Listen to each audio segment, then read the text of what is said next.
the Cleveland Browns aren't just in trouble, they're in crisis. Because what just happened in the last 24 hours might be the most explosive moment of their entire season, and it has nothing to do with a bad play or a missed throw. This time, it's personal. Reports are swirling that Shedeur Sanders' own mother, yes, Deion Sanders' ex-wife, just went public, accusing head coach Kevin Stefanski of lying about her son's injury status. And what she's claiming could completely destroy the Browns' locker room from the inside out. This isn't a simple benching. This isn't about performance or playbooks or even football anymore. This is about trust, reputation, and possibly a cover-up that goes straight to the top of the organization. Because if what she's saying is true, then the Browns didn't just sideline a quarterback, they lied to the entire NFL. And the fallout? It could end careers. Let's rewind and break down exactly what went down inside the Browns organization, and how a single lie might have just blown the lid off one of the NFL's most dysfunctional franchises. When the story first broke, everything seemed simple routine even. The Cleveland Browns released their official injury report ahead of the Patriots game, and buried halfway down that list was a name no one expected to see: Shedeur Sanders. The reason? Back tightness. Head coach Kevin Stefanski stepped up to the podium like it was business as usual. He told reporters that Shedeur came in Saturday morning, complained of stiffness, tried to go through warm-ups, and ultimately decided he wasn't ready. Nothing dramatic, nothing controversial, just another cautious call in the name of player safety. Before going further, if you're enjoying this video, don't forget to smash that subscribe button. It really helps us keep bringing you the content you love. It was the kind of explanation NFL teams give all the time. One sentence, one headline, and the story practically writes itself. Rookie QB Shedeur Sanders inactive due to back injury. Bailey Zappe elevated from practice squad. To the media, it was an easy narrative to accept. To fans, it was disappointing but understandable. After all, back issues can flare up overnight, and the Browns have had their fair share of medical mysteries before. And so, for a moment, the city of Cleveland took the news at face value. No one questioned it. No one thought to dig deeper, because why would they? This is the NFL. Injuries happen every week, and players get scratched from the lineup for far less serious reasons all the time. But here's where things start to feel off. Because when you look closer, the timing of that injury doesn't add up. Shedeur had practiced all week. Reporters who attended the team's open sessions said he looked sharp, throwing with velocity, moving well, showing no signs of pain or limitation. There was no mention, not even a whisper, of any back issues. And just one day before the game, the Browns' social media team posted a highlight reel showing Shedeur working through drills, smiling and looking ready. So how does a quarterback go from perfectly fine to suddenly sidelined overnight with no visible signs of injury? That question started to pop up quietly in fan circles. At first, it was just speculation. Maybe he tweaked something late in practice. Maybe the team's just being careful. But the more people looked at the details, the more that safety-first story started to crumble. Then came the real twist. Bailey Zappe, a player signed to the practice squad just days earlier, suddenly leapfrogged the depth chart, earning the number 2 spot behind Dillon Gabriel. That's not just unusual, that's suspicious. Quarterbacks don't lose backup jobs because of tightness. They lose them because of decisions. But at the time, the Browns held firm.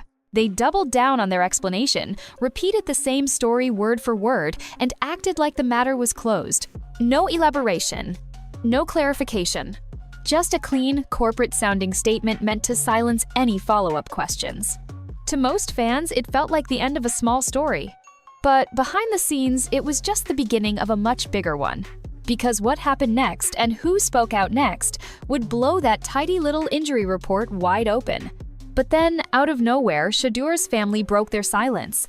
And when his mother decided to speak, the entire NFL started listening because what she claimed wasn't just shocking, it was damning. For weeks, the Sanders family stayed silent.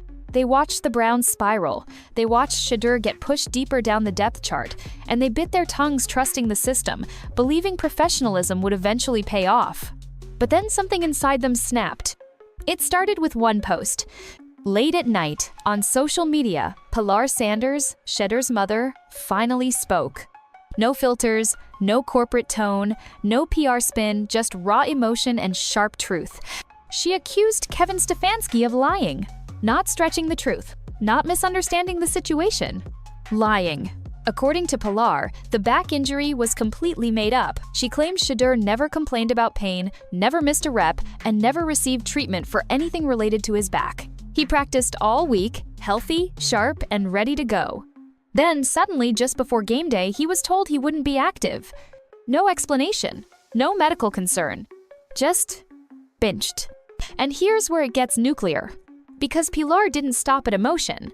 She came with receipts. She laid out timelines. She challenged the Browns to produce medical documentation proving her son was hurt. She even called out Stefanski by name, daring him to back up his public statements with evidence.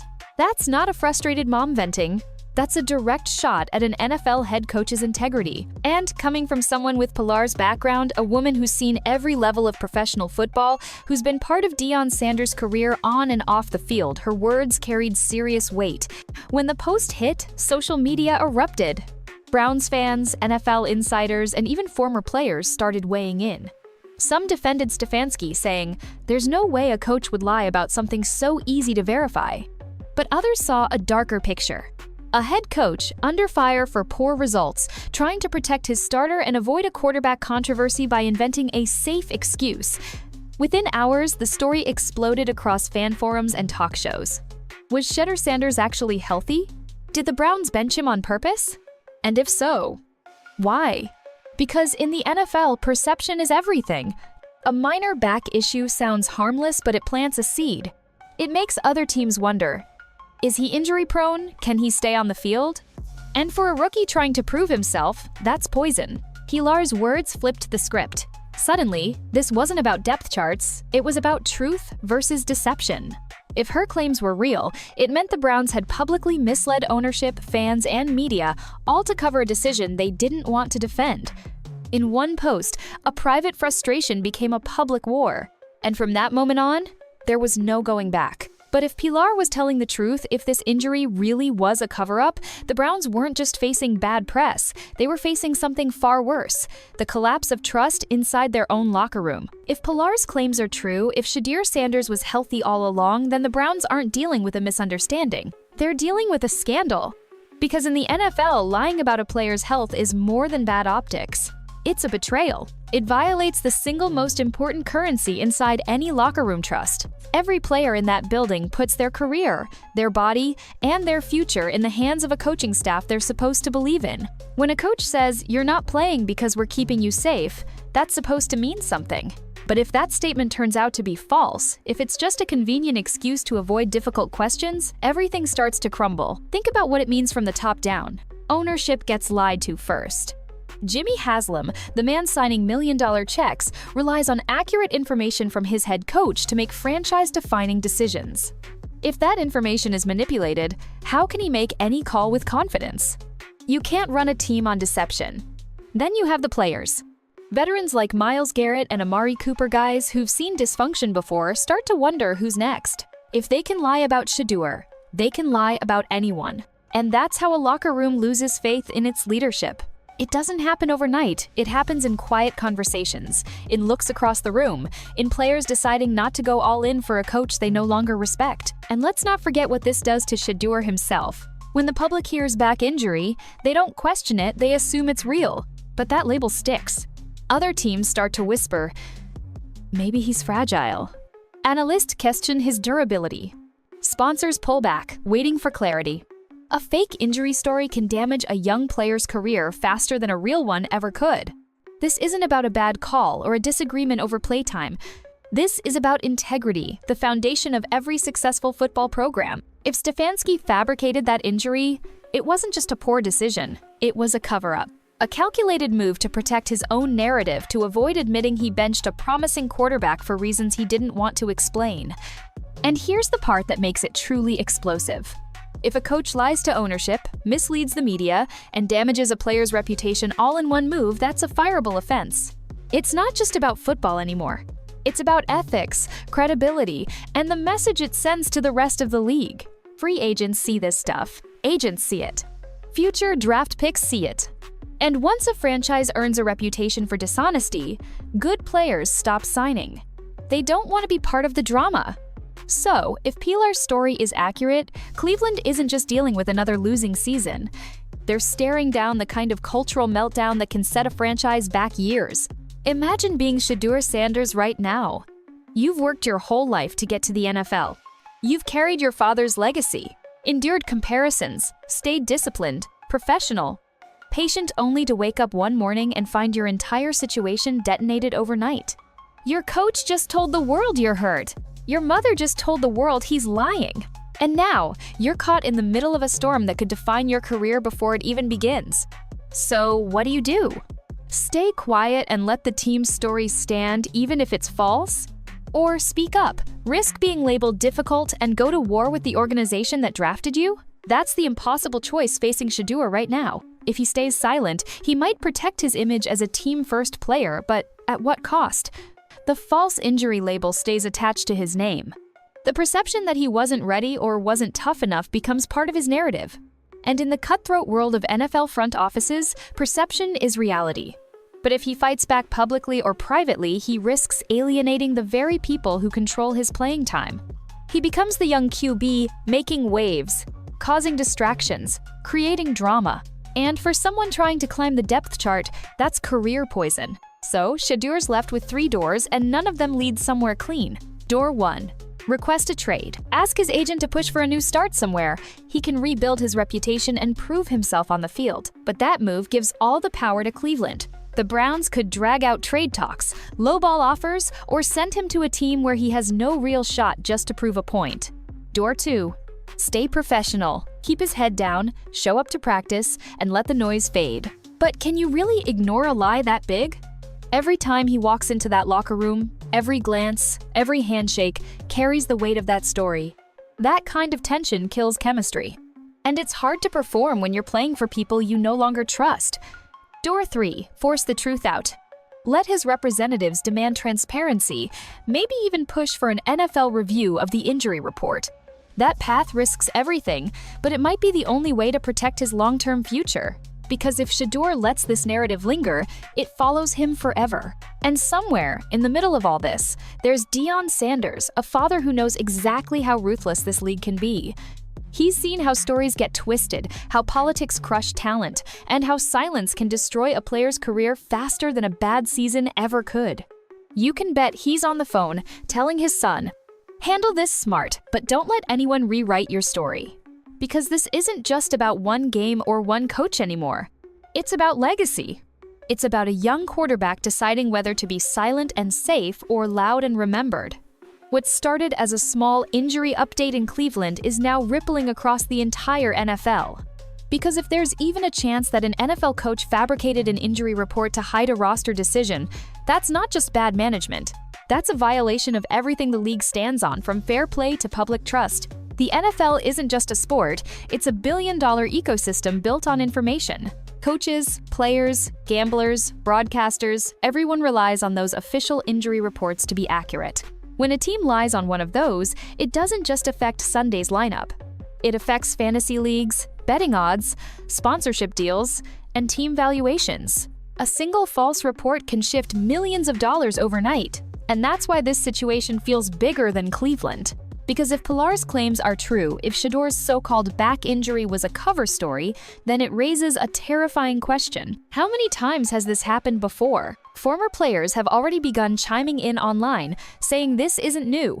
That coaches sometimes manage optics by inventing or exaggerating injuries to protect narratives, cool off controversies, or hide poor decisions.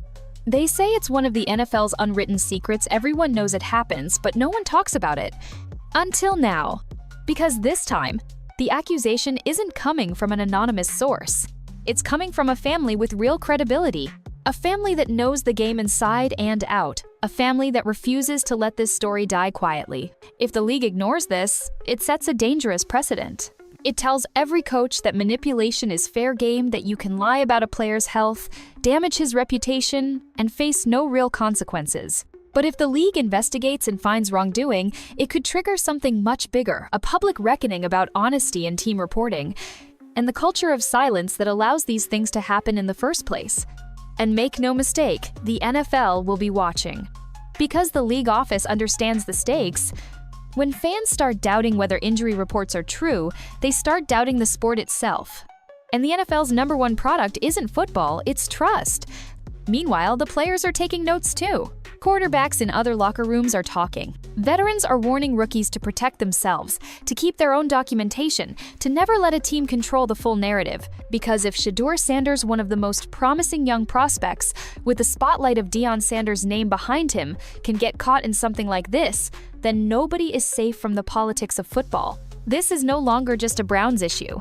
It's a test of how much truth the NFL is really willing to handle. At this point, all eyes shift to one man, Jimmy Haslam, the billionaire owner of the Cleveland Browns. A man known for his quick decisions, his unpredictable loyalty, and his short fuse when things start falling apart. And right now, everything around him is falling apart. His team's losing, his locker room's divided. His head coach has just been accused publicly of lying about a player's injury. And his rookie quarterback's family has turned the Browns into the center of a national scandal. So, what does Haslam do now? Because no matter which path he takes, someone's reputation doesn't survive.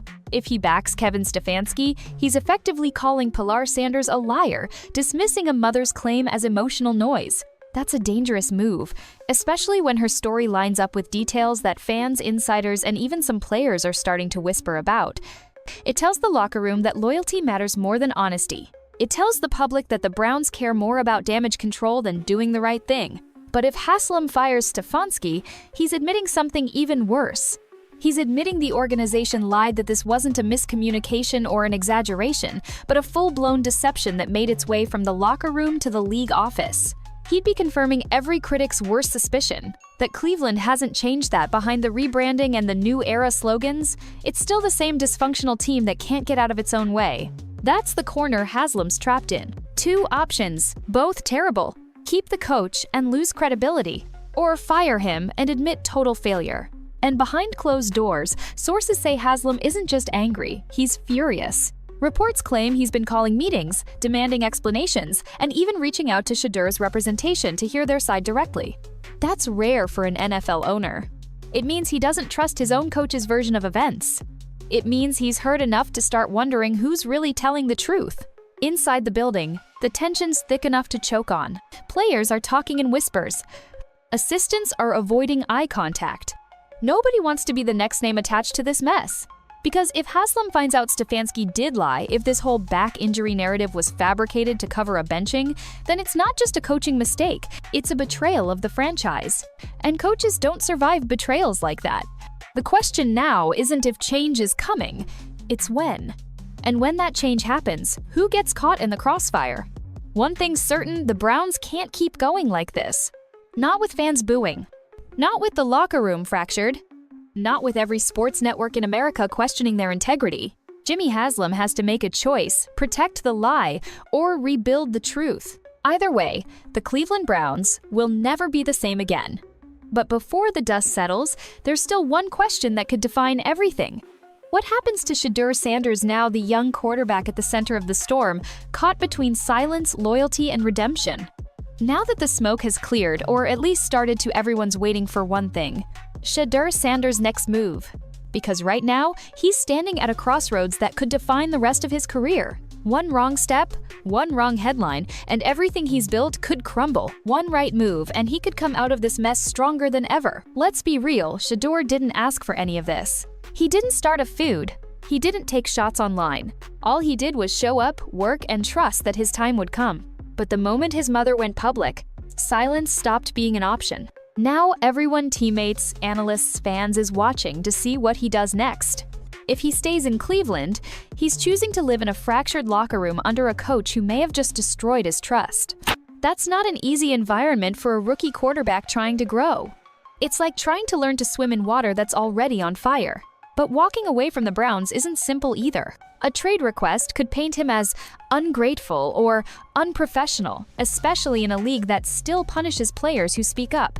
Then there's the wild card, Deion Sanders. Coach Prime might be quiet publicly, but don't mistake that silence for indifference. Behind the scenes, you can bet he's guiding every step. Deion's been through the politics, the media spin, and the brutal side of the NFL's power structure. He knows exactly how easily narratives get twisted, how fast a player can go from the next big thing to damaged goods. And he's not about to let that happen to his son. Rumors are already swirling that Deion's camp has started making calls. Not dramatic, not public, quiet calls. Checking interest from teams with unstable quarterback situations. Franchises looking for young talent without the baggage. If the Browns implode completely, those calls might turn into serious conversations. Meanwhile, the league office is watching from a distance, deciding whether to step in. Because even if this doesn't become a formal investigation, the message has already been sent. If a player's family can expose potential manipulation this easily, the NFL might have to rethink how much control teams have over official narratives. And then there's Cleveland, once again in familiar territory. A franchise that's seen everything: controversy, failure, rebuilding, and heartbreak. They've been here before, staring down another scandal, another fractured locker room, another painful what if. Except this time, it's different. This time, it's not just about bad football. It's about truth. Because no matter what happens next, whether Stefanski keeps his job, whether Shedeur stays or goes, the Browns can't escape what this moment revealed. They're not just fighting for wins. They're fighting for credibility. And for Shedeur Sanders, that might be the fight that defines his entire journey in the NFL. One way or another, this story isn't ending quietly. Because when a player's family calls out an entire franchise, the truth doesn't stay buried for long. The question now is who will survive when it finally comes out?